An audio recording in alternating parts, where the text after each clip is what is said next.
Good morning. Today we're going to take off and expand on that last topic 3 about stress and its consequences, and we're going to talk more about coping processes.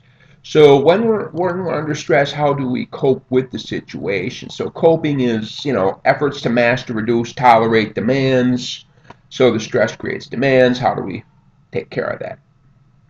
We can talk about coping patterns that are either maladaptive or constructive. And so, in some ways, we find that whether or not something is considered maladaptive or constructive is really up to, say, for example, a therapist or something like that, or a psychologist. And at some point, we'll have a longer discussion, I'm sure, about the role that culture plays in therapeutic judgments. Because what is psychologically healthy, really depends upon who you ask, okay?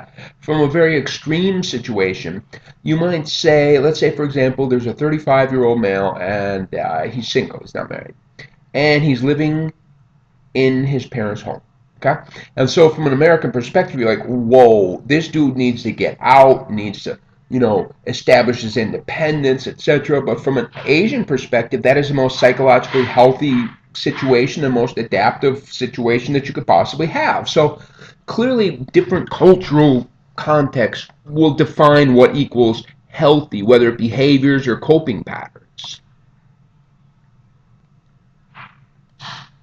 My thing is running very slow today, so there it goes. So, some common patterns that are not so hot, coping strategies that aren't so hot. Giving up, quitting. Okay, this is highly related to Martin Seligman's conception of learned helplessness. Martin Seligman actually did some very fascinating work. Let me briefly describe this to you. He took a dog and he put it into a machine, in a cage, an environment, and he harnessed the dog. And then what happened was there was this light that comes on overhead. And the light comes on, and 20 seconds later, the floor gets shocked. Okay? And so he does this a bunch of times. And then, after about 5 times, when the light comes on, you can just see the dog's tail just drops, and the dog just, oh shit. You can just see the dog just how overwhelmed it is. All right, same scenario. You take another dog, put it in the same setup, except you don't harness them. And so when that light comes on, if the dog simply steps over a little barricade into a different chamber within that 20-second period, no problem. Okay? So at first this dog doesn't know what's going on, it gets shocked, okay? But pretty quickly it figures out step over the barricade. And so now this dog, when the light comes on, the dog doesn't even seem to notice the light. And at some point in the next 10, 12 seconds or something, that just nonchalantly just steps over the barricade. No problem. Now go back to that first dog and take off the harness and give it the ability to escape from that shock. And when the light comes on, the dog just lays down and says, I quit. Okay? And the dog never figures out that it has the ability to avoid the shock. And it's kind of what Martin Seligman called learned helplessness, this idea that you learn that you aren't in control, or you come, instead of learning a very specific thing, oh, putting my hand on the stove burns me, or something like that, very specific. Instead, it's just a general sense of learning. Just, I am not in charge. My behaviors do not control my environment. And so this learned helplessness is, in many ways, considered to be the fundamental core of depression. And we'll come back to depression later. But we also find giving up leads to fatalism, resignation, and passivity. Okay? Passivity meaning you don't do anything, you just sort of accept it. Okay? Another might be acting aggressively, all right? Kind of a catharsis, this idea that if you simply, when you feel this frustration and this stress building on you, if you go out and you do some real big physical activity, then you'll release the built up pressure or something. There's absolutely no evidence for that. In fact, the evidence shows people that in fact use this type of a catharsis or release of aggressive energy actually become more aggressive. Okay, so it doesn't actually do what people think it does. Some other common patterns might involve indulging yourself, right? So when under stress, I know, let's just And this is pretty straightforward. In some of the research that I do, my research revolves around self-regulation, and I talk about. In fact, I think I briefly mentioned the conception of the ego strength. Remember, the ego's job is to hold back the id's impulsive and selfish desires. Okay? And if the ego, remember we had said if the ego is tired or weak, then the id's desires will creep to the surface. And one of the factors that really reduces the strength of the ego is, in fact, stress.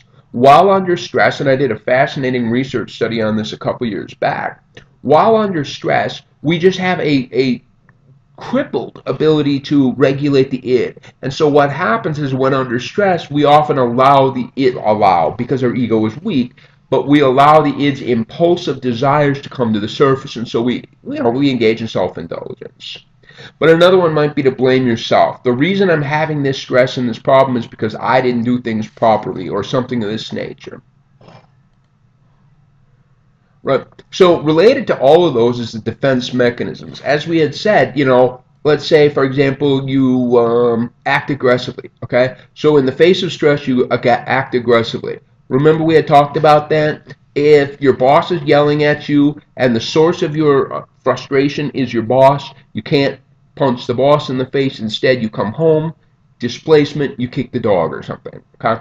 And so defense mechanisms are, as a rule, as we said, a way that the ego protects itself or something like that. But these are not healthy because they never deal with the actual problem. And again, I can't believe I'm using Freudian terminology, but they don't deal with a fundamental underlying problem. Instead, they just shove them down. Remember, that's what repression is. Just shove it down. But again, going back to the Freudian conception, if something is shoved down, that doesn't mean it's gone. Okay, it's still going to manifest itself in behavioral symptoms. So instead, some more constructive coping. We find that constructive coping, we'll talk about different mechanisms of constructive coping. Usually, they confront the problems directly and rationally rather than irrationally and displacing and everything else. Constructive coping is not easy. It is not natural. It does not come natural. Okay, it takes planning. It takes effort. Okay, it's based on more of a realistic appraisal. And again, in the face of clinical depression, one of the major symptoms is unrealistic appraisal. Right? That's just the very definition of this idea. Constructive coping often involves the recognition and management of emotions, because of course emotions can be positive or negative. Remember in our little table where it showed all emotions are fundamentally tied to some behavioral response. And so if we find that these emotions are leading to the wrong behavioral response, well, we need to recognize that and manage that. And then acquisition of behavioral self-control. And again, behavioral self-control is not a natural thing. Remember, the natural state of human beings is the id's impulsive desires. So we're going to talk about three main types of constructive coping: appraisal-focused coping, problem-focused coping, and emotion-focused coping. Okay? So appraisal-focused coping is to deal with that very first part. Now, if I were a therapist, and I am not a therapist, don't you ever call me that. But if I were, I would, number one, be a behavioral therapist. Okay, but that's, of course, because I'm a behaviorist. But number two on my list would be a cognitive therapist. And that's really what we have here with Albert Ellis, this rational-emotive behavior therapy. And that's to attack, and that goes back to the original slides in the coping, the stress topic. And that was the idea that it is not the environmental event itself or the object in the environment itself that is stress. It is the personal appraisal of. And so rational emotive behavior therapy is all about changing the way that you think and appraise the situation. Okay? Because if you appraise the situation as overwhelming, it will be overwhelming. Huh? So Albert Ellis's therapy theory, whatever, says ABC. That is to say, when looking at a stressful event, you need to think about what created the event, what activated it. What systems do I have in place about the event itself? How do I believe about it? And what consequences are to this event? And again, in maladaptive coping strategies, you might say, oh, the activating event is beyond my control.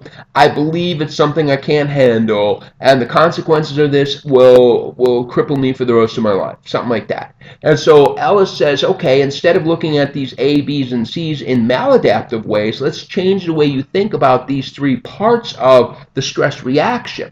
Okay?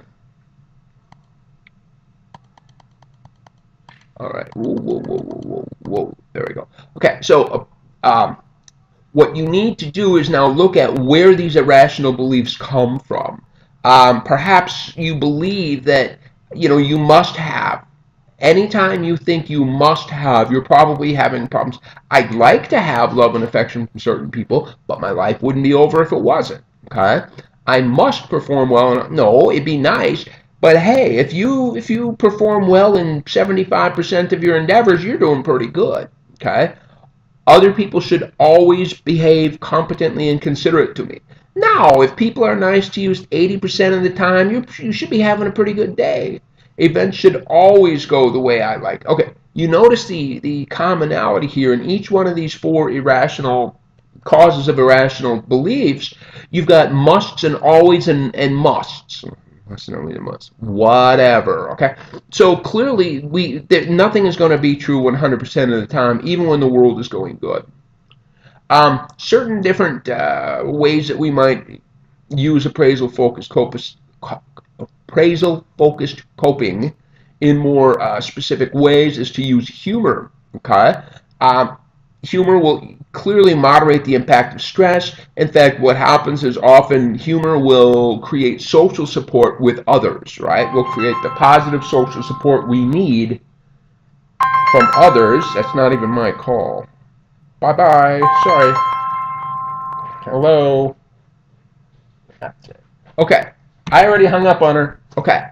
So, anyway, coming back, where was I? Yes. So appraisal-focused coping will not just use humor to, of course, increase social support, but change the way you interpret the event itself. Huh? So problem-focused coping. Now, problem-focused coping, and this is an interesting thing, is we can clarify the problem. We can generate alternative courses of action. So we're not going to be talking about coping as me as an individual, but going back to the problem and restructuring it in some way that can in fact be dealt with. Okay, take some action in this, but maintain flexibility. Okay, and again, that flexibility is critically important because, again, going back to the problems with adaptive coping that we referred to a minute ago, they were all must-have and must be 100% of the time, and everyone. No. Be flexible. Okay, doesn't work like that. There we go. Again, though, one of the problem-focused constructive coping mechanisms is seeking social support. Social support is a wonderful tool in coping with stressful situation. It helps us, look at this, it helps us to maintain a sense of self-worth. So look at the sub one here. If you get bad social support, it can be a bad thing. And again, cultural differences in help-seeking behaviors. And again, here in the United States and in many parts of the world, men that look for help will often feel as though it's a sign of weakness, and so all of a sudden it's not a constructive coping technique. It's all in the interpretation. Okay? We can improve time management. Absolutely, this is huge. People that are good at self-regulation usually have a future orientation. They're oriented towards a future. And again, much of my research is around this topic of future orientation versus present orientation. And at some other point in this session, I'm sure I'll spend more time on it when I get more into that self. So how does this constructive coping help us? Well, check this out. Here's an interesting finding. What they found here is the, let's see, men and women, okay, blue versus, and here on the left side is relative risk of dying, okay? The higher the worse, okay?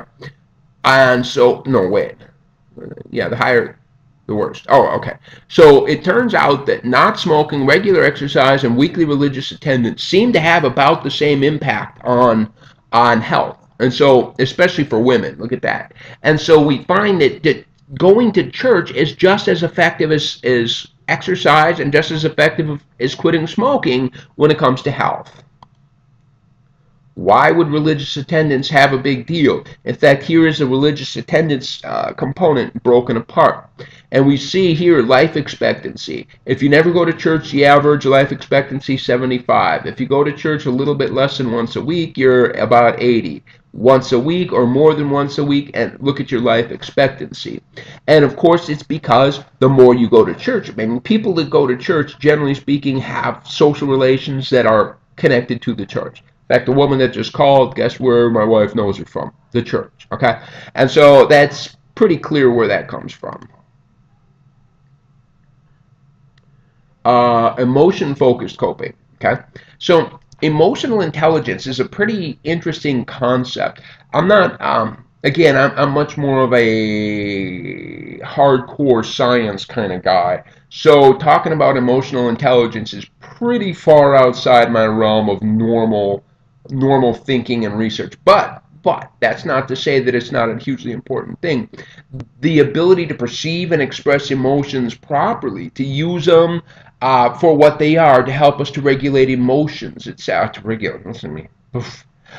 We need to express emotions appropriately rather than bottling them up. We need to talk about them, etc.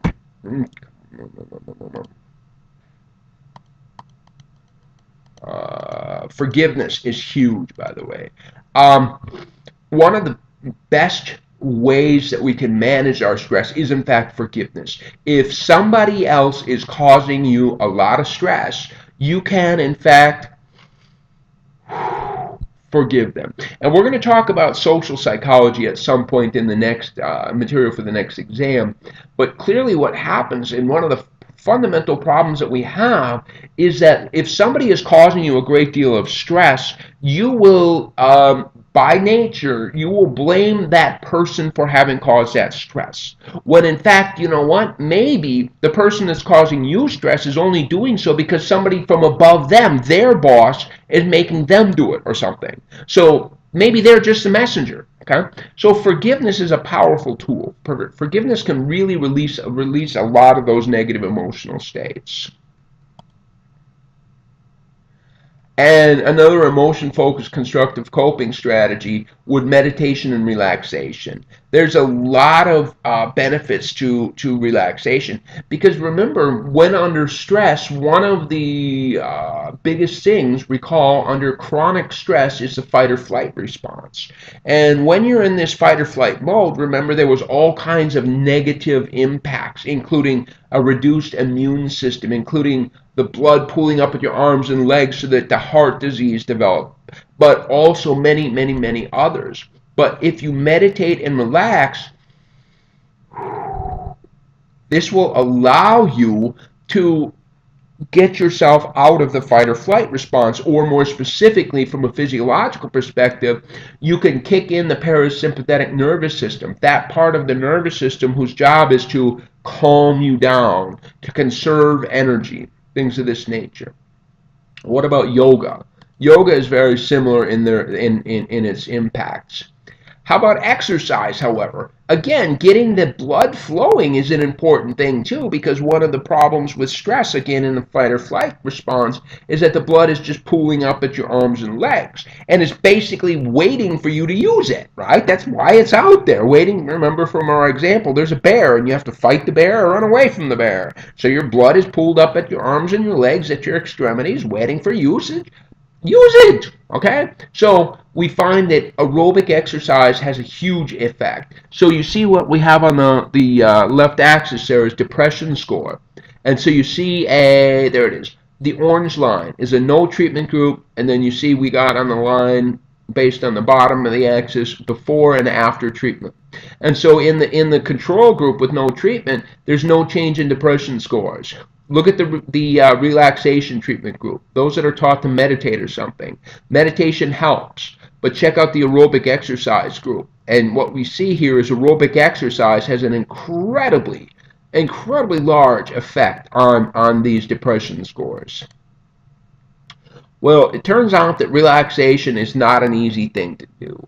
And so many times people will have things like tension headaches and things like this.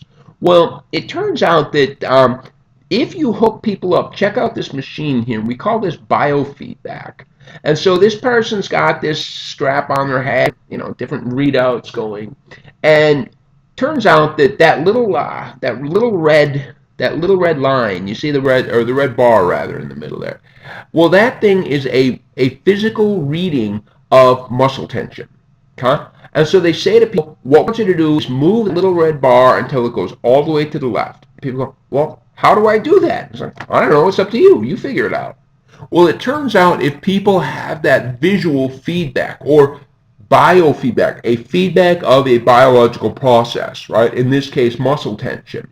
And so if they get that physical, literal, that visual feedback, and I've actually often heard of it in an auditory feedback, as in it's like tick, tick, tick, tick, tick, and your job is to slow down the ticking, okay, something like that. And so it turns out using biofeedback, people can do a pretty good job of inducing a state of relaxation, right? They can reduce all of these biological markers that are related to stress. But what happens is that as soon as you off that equipment and remove the the feedback, and then you say to people, okay, now reduce your muscle tension again. They go, I don't know how. I'm not sure what to do. Okay, and so it's relatively difficult and expensive. So along comes this company here where they've essentially tried to do the same kind of a thing in a much simpler format using different readings from the heart rate. And what happens is that it's the same idea, make the line shallower. I don't even know what it is. But the key is if you can do this at home and do it on a daily basis, you may not even need to know how you do it, right? As long as you just can do it once a day, maybe that's going to be the effect you need. All right, so this last part, using time more effectively. Well, let's see, where does ineffective time management come from? Not setting priorities. Now that's incredibly important, to set priorities every single day to figure out what must be done today. When I need to get a major project done, and in fact, I always have major projects to do. Heck, right now on my major projects, preparing this class. Yeah, I know, I'm just one step ahead of you at this point. Shh, that's a secret. I'll be 5 steps by the time you get to this point. But I got to deal with, preparing summer 2 session. I got to deal with preparing fall session. I got to deal with, and in fact, if you would have asked me a week ago, I had to deal with, my department, the psychology department assessment materials. I would have had to deal with, and so all of a sudden what happens is every single day, you have to set priorities. I looked at all the things that needed to be done, and I said, which one needs to come first? And so, for me anyway, every single day, I focus on what needs to be today. What's my most immediate thing? Which deadline is coming up the soonest? And put the majority of my effort into that thing. Okay? We also have to have an inability to say no, especially when our friends come a calling and saying, let's go out to the dance club or something. But yeah, we need to know our limitations. We need to know when we need to stop taking on new challenges. We need to delegate responsibility, especially in projects where you're in charge, for example. You need to make sure that you do not micromanage or try to take charge of every single step in the process. Inability to throw things away. Just let that go. And an inability to accept anything less than perfection.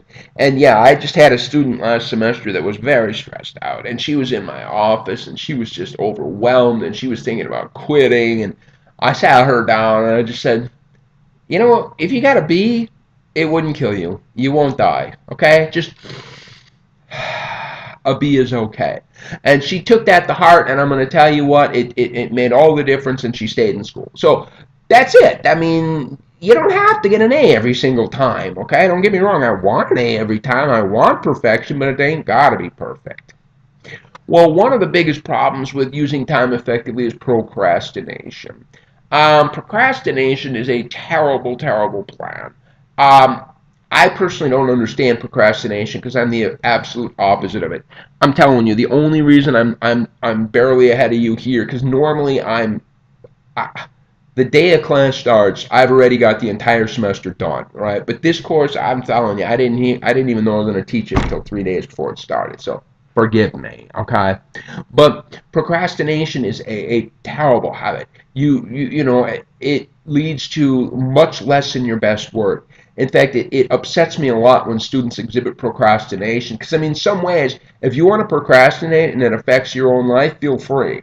But it doesn't. What happens is they procrastinate on their papers, and then they start writing them at 11 p.m. when they're due at midnight, and then they turn in a piece of shit. All right, and then I have to deal with that piece of shit, and it was because they procrastinated. So if you want to procrastinate and it affects nobody but you, hey, whatever. I'll tell you it's a bad idea, but it's your choice. But when you affect me, that's the warning, I guess. Okay, so hint, hint, guess what's coming up very soon? Short paper 1. Okay, so what kinds of things might cause procrastinism? Personality types, poor organizational skills, low self-control. Um, there's a lot. It's bad idea. Stress for self and others. Yes, you stress me out. Um, Efficiency but effectiveness. Yeah, you know, there's a truth to that.